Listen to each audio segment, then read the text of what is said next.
I'm Norah O'Donnell, live here in Washington. The big picture at this hour, a new showdown looms at the upcoming summit here in Washington, of course, and we're talking about Iran and its nuclear program. Ahead of those talks, disturbing new comments today by Iran's president. He spoke after an annual anti-Israeli rally in Tehran and once again denied the Holocaust. He also said confronting Israel is a, quote, national and religious duty.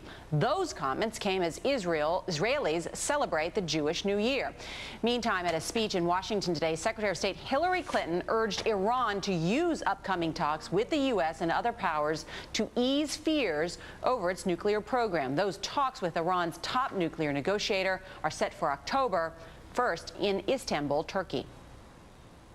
There will be accompanying costs for Iran's continued defiance, more isolation and economic pressure, less possibility of progress for the people of Iran. Meantime, in an exclusive interview with NBC News, Ann Curry asked President Ahmadinejad about those upcoming talks in Turkey. Iran has now agreed to negotiate in what could lead to the first significant talks between Iran and the United States in nearly 30 years. What do you want from the United States? Today, a new arrangement should be put in place based on new principles so that the world is directed towards peace and tranquility. We have always believed in talking, in negotiating, that is our logic. Nothing has changed. More of Ann Curry's exclusive interview with Iran's president coming up tonight on NBC Nightly News with Brian Williams. And the bigger picture at this hour, Iran will also be a focus at the United Nations next week. President Mahmoud Ahmadinejad will be in New York to address the General Assembly. President Obama will also be here, but U.S. Ambassador to the UN, Susan Rice, says the two leaders, they will not meet. So what can we expect from Ahmadinejad at the UN? We're joined by Washington Post White House reporter Michael Shear. Michael, we just heard that soundbite from Secretary of State Clinton from earlier today. She laid out a tough bargaining position with Iran. Do we expect to hear any changes, anything different from Ahmadinejad next week? You know, I think not. I think what we got today was a preview of what we're likely to get in New York in spades. I mean, you know, the kind of stage that these world leaders get when they're in front of the General Assembly, especially when the president is there and when our president is there and trailing with him are all the media. He's got a huge stage. The world is watching, and he's going to probably do exactly what he did today. And is part of the problem here, it's one thing for the Secretary of State to lay out this tough position, but if Russia and China don't want to be, if they don't want to go in with us on these sanctions, then ultimately how tough can we really be? And certainly Ahmadinejad is well aware of that.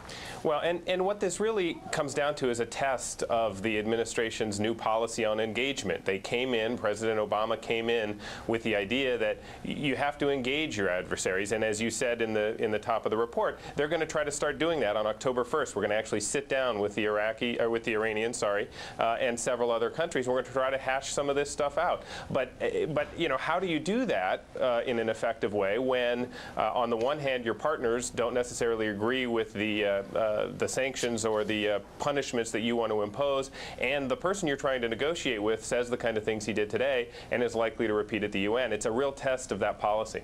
And not only that, but what we didn't hear from Secretary Clinton today is if those talks don't work, then what?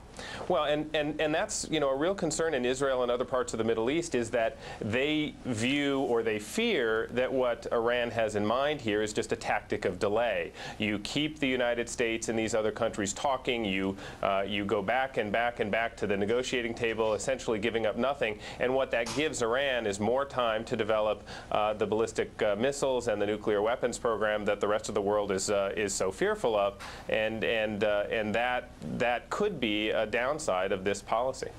Michael Shear with the Washington Post. Michael, thanks for your time today. Sure. Fascinating stuff. Obviously, all eyes will be on New York next week, Norah.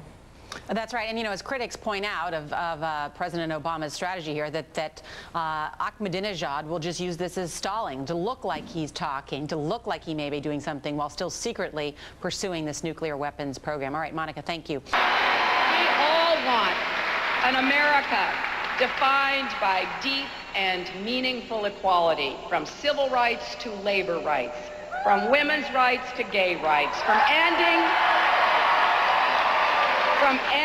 discrimination. There are no acceptable limits, and there are no acceptable prejudices in the 21st century in our country. We have a common task and a common challenge. Why can't we see that we are all in this together? 18 million of you from all walks of life. Women and men, young and old, Latino and Asian, African American and Caucasian, rich, poor and middle class, gay and straight, you have stood with me. And I will continue to stand strong with you every time, every place, and every way that I can. The dreams we share are worth fighting for.